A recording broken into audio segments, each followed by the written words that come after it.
गुंडा आदमी है ये। दीपक भाई बनेगी ना बानी वहाँ के हम कहाँ छोड़ दे। अच्छा अनुपमा जब अबले हमने की छोड़ ले तो आप कहाँ छोड़ दे। वो छोटे बाबा हैं, छोटे हैं बहुत बहुत छोटे सबसे प्रिय है मेरे वो। हाँ छोटे हैं लेकिन हाँ छोटे हैं वो दूध कटोरी भात सब छोटे बाबा के छोटे हैं। सबसे पहले तो ऋतिक बाबू आप दीपक भैया का सम्मान करिए। सही बात हाँ है। हम चाहते हैं कि आप आइए इधर। हाँ अभिषेक भैया इधर आप करेंगे आइए। दीपक भैया का सम्मान। यस हाँ उसका हम रीजन बता देंगे, आप पहले आइए इधर खड़े होइए। हाँ आइए। कहीं से गिरितिक हाईवे पर ना रहन, हाईवे पर दीपक भैया रहो 1.5 घंटा। हम होने से आवत रही अनुपमा गोरखपुर से आवत रही कि कहाँ से आवत रहे सबको रिसीव किया। 2.5 घंटा से बंदा खड़ा होके वहाँ। और उनका एक ही लाइन था कि मेरा प्रिय छोटे भाई का तिलक है बिल्कुल। और इसके लिए हम कुछ भी, मैंने बोला कि चलो भाई इस ये मैनेजमेंट ये पारिवारिक जो माहौल होता है। सी शार्प दीजिए ना भैया। सी शार्प दीजिए भैया। अब जब दोनों भाई मंच पे खड़े ही हो गए हैं तो एक लाइन तो बनता है ना भैया। बिल्कुल बिल्कुल कि जुड़ गई तोहरा से जाने ही कैसन बंधन, कि लागेला सबसे हटके आपन के जैसन, ही मतलबी दुनिया में बा ऐसन प्यार कहाँ। दुनिया कुछ भी बोले ये लोग हमेशा एक थे, एक है और ऑलवेज एक रहेंगे। सही बात है। कि तोहरा जैसन भाई कहाँ, तोहरा जैसन प्यार कहाँ, तोहरा जैसन प्यार कहाँ, तोहरा जैसन भाई कहाँ, तोहरा जैसन प्यार कहाँ, तोहरा जैसन प्यार कहाँ। ये देखिए दीपक सिंह और अभिषेक सिंह ने की पैसों की बरसात। हाँ कल का हेडलाइन अच्छा रहेगा बिल्कुल। कि ऋतिक बाबू के सम्मान प्यार दुलार इतना मिला इस मंच पे जो मिला, जो यहाँ का माहौल और व्यवस्था और आप लोग जैसे हजारों हजार। हाँ और ऋतिक बहुत आप दुनिया में बहुत नाम करिए। आपने जो कहरी में जो पूरे परिवार को एक साथ बुलाए हैं और ये जो हजारों लोग देख रहे हैं सुन रहे हैं, आपको बहुत बहुत आभार। और सभी लोग हम लोग तो बस घर में आके आज लग रहा है कि एंजॉय कर रहे हैं। भैया आइए बुच्ची भैया इधर। मैं ऋतिक का फोन नहीं उठा पाई थी, कार्यक्रम में थी, बट मैंने भैया को बोला था कि भैया मैं आऊंगी, मेरी उससे बात हो चाहे ना हो मैं आऊंगी।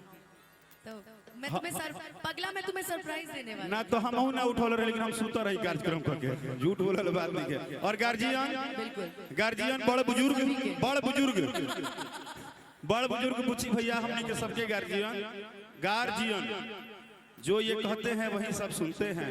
सही बात है। और आज के इस मंच में जो माहौल, जो प्यार, जो दुलार, खास करके वाह बुच्ची भैया का मुस्कुराहट, चेहरे पे हंसी, दीपक भैया के ये पूरा नोटों का बरसात ये बता रहा है कि भाई का तिलक है तो सबका मूड यहाँ स्टेज वाला अंदाज नहीं है, सबका घर वाला अंदाज है, एकदम माहौल बना वही चीज है कि लोग नया पवन तारंगदा।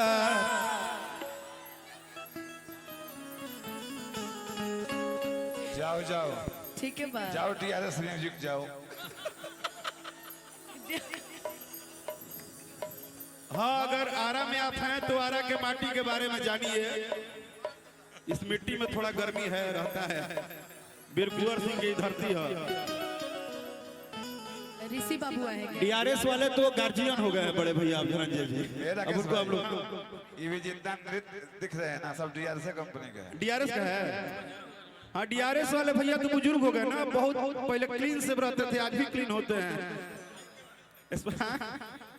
स्पाइकर कि छतिये में 6 गोली ठोक दे बेले।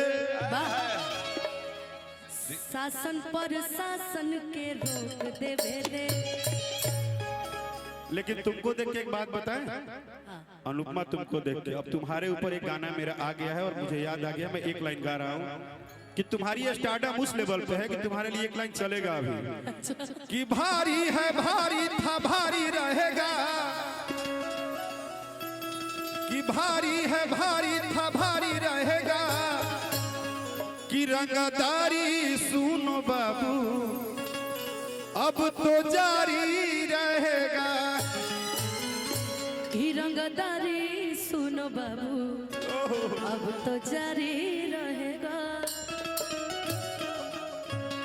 ये नया रंगदारों के भतार के बाद ये नया सॉन्ग है रंगदारी जारी रहेगा, जो कि आ चुका है। और अनुपमा तुम पे इसलिए शूट किया कि मंच कोई भी हो, तुम भारी हो, भारी थे, भारी रहोगी पूरे मंच पे। तुम्हारा स्टार्टअप, तुम्हारी लेवल, तुम्हारी व्यवहारिकता और तुम्हारा सबके प्रति जो समर्पण है वो तुम्हें बहुत बड़ा बनाएगा। बहुत बहुत धन्यवाद। बहुत बड़ा। और ये आपका बड़प्पन। छोटे बाबा आप छोटे हैं, आपको हम बोल दिए छोटे बच्चों को बहुत नहीं बोलना चाहिए। छोटू ठीक, आई एम मैं सॉरी। आपसे वो गाना सुना ही दीजिए, रंगदारन के कि छतिए में छाव गोली ठोक दे भेले, अशासन पर शासन के रोक दे भेले, कि अपने ही सिस्टम सारा कार हवे राजा हो। हाँ दूल्हे राजा हो, वाह वाह। दूल्हे राजा हो। कि अरे तो ये तो सरकार है ही, जब वर्दी पहन के फौज जब रहता है ना बॉर्डरवा पे, तो कतनो जाना हुई तना मारेगा, तना मारेगा। कि झारखंड सरकार है। अच्छा कोई भी सरकार है, छोटे बच्चे क्यों परिचय देंगे? आपकी हिम्मत कैसे होगी बड़े भाइयों के बारे में बात करने की? पहले बिहार झारखंड एक ही में था। कि अपने ही सिस्टम सारा कार हवे राजा हो। कि लोग नया पवन तरंगदार, लोग नया पवन तरंगदार, रंगदारों के भतार हवे राजा हो।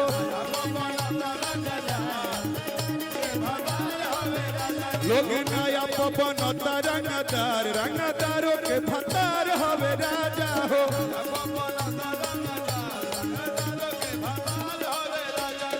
अइला हा बारात करे आके हमसे बात करे, मांगे में मोबाइल नंबर लगातार हाथ धरे। गोरी भूला झाड़ी मारू पापा के परी मारू, गोरी भूला झाड़ी मारू पापा के पारी मारू। आजुए पासारे लगलू पाख पियर फराक वाली। कच्चा कच्चा मारा तारुआ पियर भरात वाली। आजुए पासारे लगलू पाख पियर फराक वाली। कच्चा कच्चा मारा तारुआ पियर भरात वाली। कि नए रे पलंग हूँ चुकैला कमर मुँह। अभी तक कुछ ना, अभी तक 3-4 दिन पहले आयल है एगो हुमच के। हाँ सुधारा वाला टाइटल है।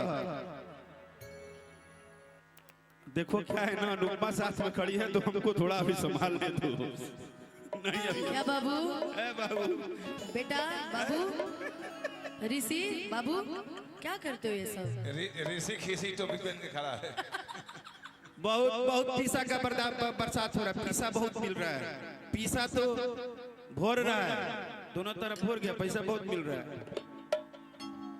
ऋषि अगर त्रिशा का पास तो हुमच के एगो गाना आइल बा, और हम ज्यादा लोगों से परेशान ना करब, कहे से घर के शादी है, ज्यादा इजा स्टार्टअप वाली बात ना हुई, कहे से कि अपना बड़ा भाई ऐसे ही दुनिया हिलाता है, वहां हम लोग आ गए, उतना ही हम लोग के लिए काफी है। इस मंच पे हम लोग आ गए, वही बड़ी बात है। और प्यार दुलार आशीर्वाद है सबका। सबसे बड़ी जो बात है कि अनुपमा है, इसको एक शो में निकलना है और हमको भी इसका प्रोग्राम देखने जाना है। हाँ, लेकिन उसमें एक लाइन जो सबने बड़ा पसंद किया कि जनता दरबार में जब बैठे ले झाड़ के,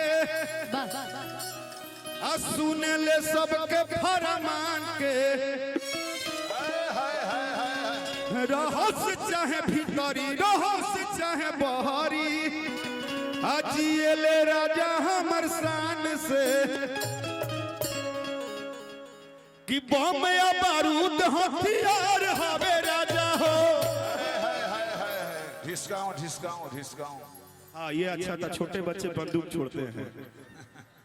कि लोग नया पवन तरंगदार, अभी हो टैग लाइन रही कि काहे बात फिलहाल लोग नया पर बनता। एक अनुपमा से हमको गाना सुनना है, मैं अपने घर में तुमसे ही फरमाइश करता हूँ। एक सैड सॉन्ग तो बहुत अच्छा गाती हो, लेकिन सैड सॉन्ग से पहले आ रहा है तो वो लाइन तो होनी चाहिए ना गाओ कि छपरा में छुईनी तो भाषब ना बेटा। बागी बलिया से मन हमर खुश न भइल। ए बेटा हम भाषब ना। देखिए जो भी गाना है बड़ा अच्छा है। अभिषेक जी भी बैठे हैं यहाँ पे, का रघु जी रात में खुदा रे सभी लाइन से आज बैठे हैं। जितने ये देश के सत्ता के जो मंत्री महोदय हैं सब लाइन से बैठे हैं। सही बात है। आरजेडी बीजेपी सब लाइन से बैठा है। सब दलिया बैठक है यहाँ। कि सगरी से बेसहारा भइले तो यही खतिया रहिले तो यही खतिया रहिले जानते दोबारा आइले। छपरा में छुईनी तो कुछ न भइल। बाकी बलिया से मन हमर खुश न भइल। सगरी से बेसहारा भइले तो यही खतिया रहिले जानते दोबारा आइले तो यही खतिया रहिले। दू लाइन कहल गइल बा हमरा के।